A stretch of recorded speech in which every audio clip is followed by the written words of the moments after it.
Hello guys, welcome back to my YouTube channel. My name is Tobishko and this is HeartBeat. In today's video, we'll be looking at discipleship.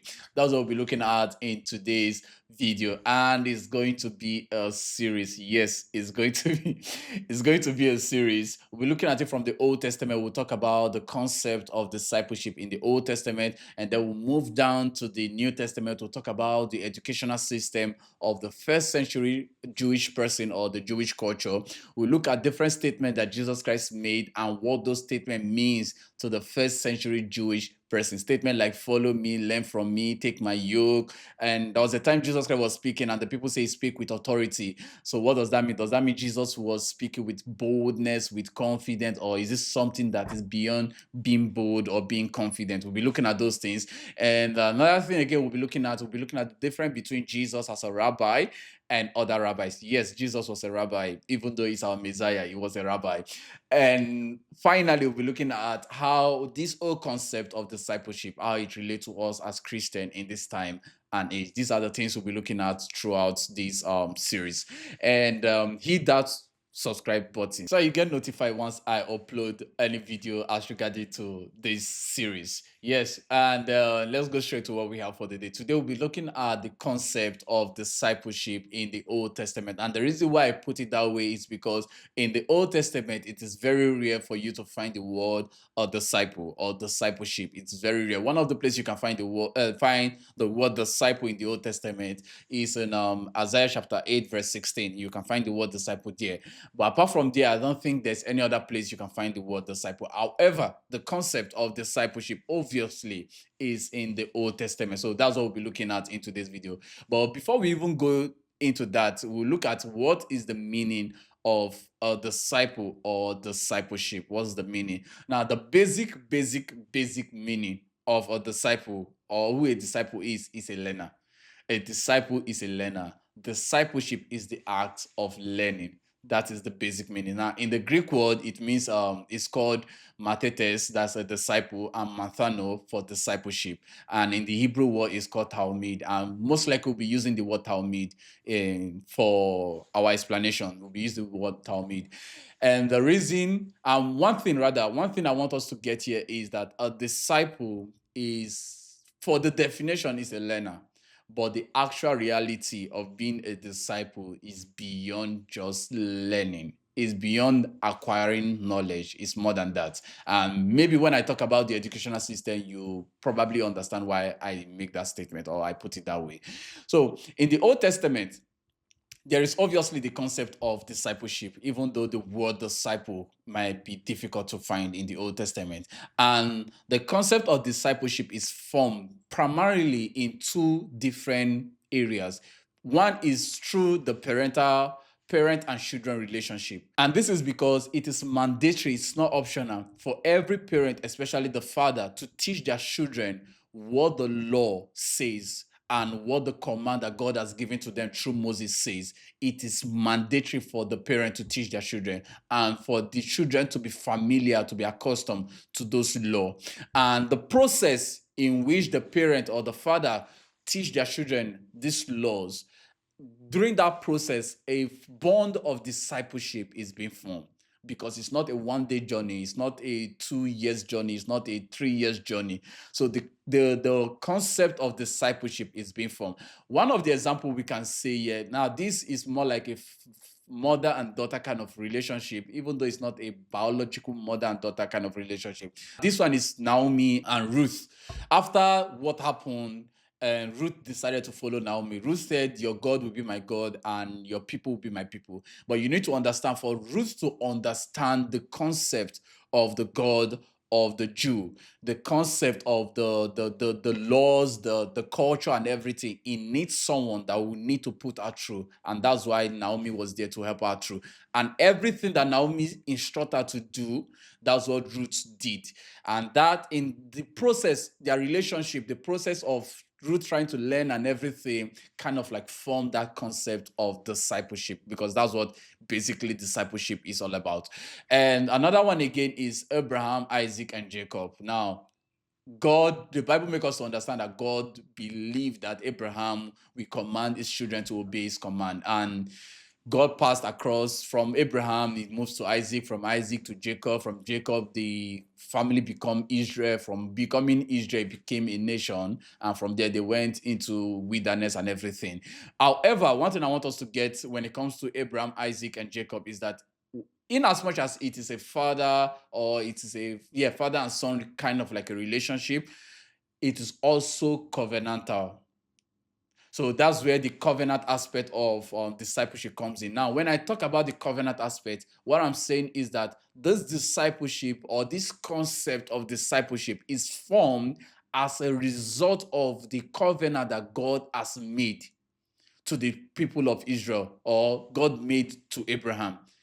So the relationship is formed as a result of that covenant. Now, Abraham gave birth to Isaac, and when Isaac in Genesis 26, when Isaac took over, basically, God reminded Isaac of the covenant he made with Abraham and told him to stay behind, not to go to Egypt. So God reminded him of the covenant he made with Abraham. And when it was time for Jacob, God reminded Jacob of the covenant he made with Abraham and with Isaac. So the training that the parent gave to the children was beyond just being a father and son kind of like a relationship. It was also to ensure that they pass across the covenant or the law, or to ensure that they follow God in order for God to fulfill the promise he has given to them. And another one again is Moses and Joshua relationship. Now, Moses and Joshua are not brothers and sisters, like biological brothers and brothers rather. They are not biological brothers, but they have that relationship, and that relationship was formed as a result of the covenant that God had with them, and that promise that God has given to them, that is going to take them to a land that is flowing with milk and honey, which is called the promised land. And I want us to also understand, when Moses was training Joshua, he wasn't training Joshua to take over. That's why, and I think that's why the concept, or no, the word disciple is not there, because a Talmud is being trained to take over or to become. But a servant is basically there to assist and everything. And once the master is not there, most likely the servant becomes the next person. So Moses was not training Joshua to take over. When Moses found out that he's not going to make it into the promised land because of his disobedience to God and everything, God made Joshua the next leader in order for that promise that God has made to be fulfilled. So the discipleship, the training or the concept of discipleship there came up as a result of the covenant God had with the children of Israel, not because Moses was the father of Joshua. And another one again is Elijah and Elisha. Elijah was a prophet, and Elisha was learning under Elijah. And when Elijah was taken up, the mantle of Elijah was passed to Elisha, and Elisha took the mantle and continued in the way of Elijah. And that's one thing again. That's why I said before that a disciple, a Talmud, is beyond a learner. And one thing you need to get there is that a Talmud or a disciple is the future custodian of the law. That means a disciple is the one that will preserve the law, the covenant in future when the master is not there. So it's more than just someone who is trying to acquire knowledge. It's someone that's going to take over when the master is not there, or when the master is no longer there. So Elijah was taken up by the fire, by chariot of fire, and then Elisha took over from Elijah and continued in the way of Elijah. Now, the process supposed to be after Elisha is done, it's supposed to go down to Gehazi. But obviously we know that Gehazi messed up along the way. So the disciple is the one that takes over when the master is no longer there. So the master trains the disciple for the disciple to take over when it's no longer there. So it's just beyond just learning. It's beyond that. And another example again I want to give, and this is outside scripture, and this has to do with Socrates, Plato, and Aristotle. Now, these three people, obviously, they are philosophers. they are philosophers, but there's something about their philosophy. And I think this thing I will also talk about this. Most times is not, I'm thinking how to say it. Okay, the purpose of discipleship is not about the master or the disciple. It's about the passing across of the ideology or the passing across of the covenant when it comes to, obviously, when it comes to the children of Israelites. It's about that, ensuring that the covenant is passed across from generation to generation to another generation to another generation. It's not necessarily about the master or the disciple. It's about how that covenant that they have with God or that laws that God has given to them, how that is preserved and is passed across from one generation to another. Now, going back to Socrates, Plato, and Aristotle, there is one major thing about these people, and that is their philosophy or their ideology on how they break down claims or how they break down ideas in order for them to find a foundation, or in order for them to know if this ideology or if this idea makes sense or not. And it starts with Socrates.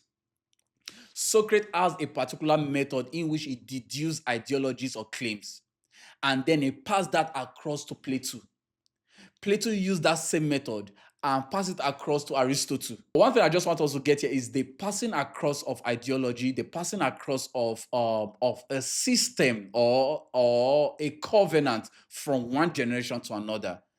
That's what this idea of discipleship is about. It's not just learning from the person and just going. You can learn from someone and decide not to use it. No, that's not the purpose of a disciple.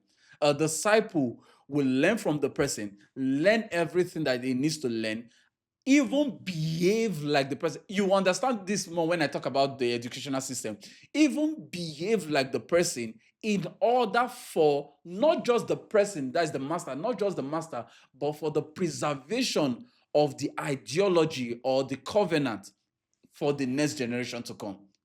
And that's basically the main this thing. Yes, okay, that's it. That's the main this thing. So these are, in the Old Testament, the concept is either in parental or as a result of the covenant being handed over, or the leadership of the children of Israel for the fulfillment of the covenant being handed over from one person to another. That's where the idea or the concept of discipleship are being formed. So, like I said before, things that you just need to get from this video. One is that a disciple is more than just a learner. A disciple is is someone that preserves, or a future custodian of the law, the covenant, and the heritage of the culture of the children of Israel as regards to the future generation.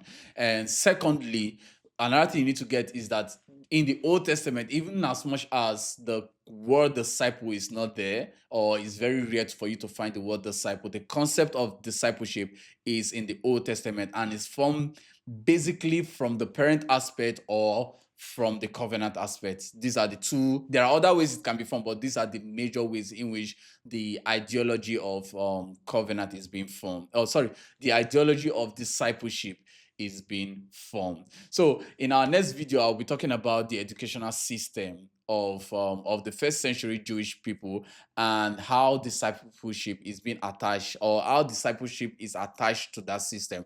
Because for them, being a disciple is not by desire. You must go through the educational system. So we'll talk about that in our next video. For this one, if you have any question, leave it in the comment section below. If you have any contribution or you think there's something I didn't really explain well, just leave it in the comment section below. If you like the video, hit the like button. Until next time, for now, peace out.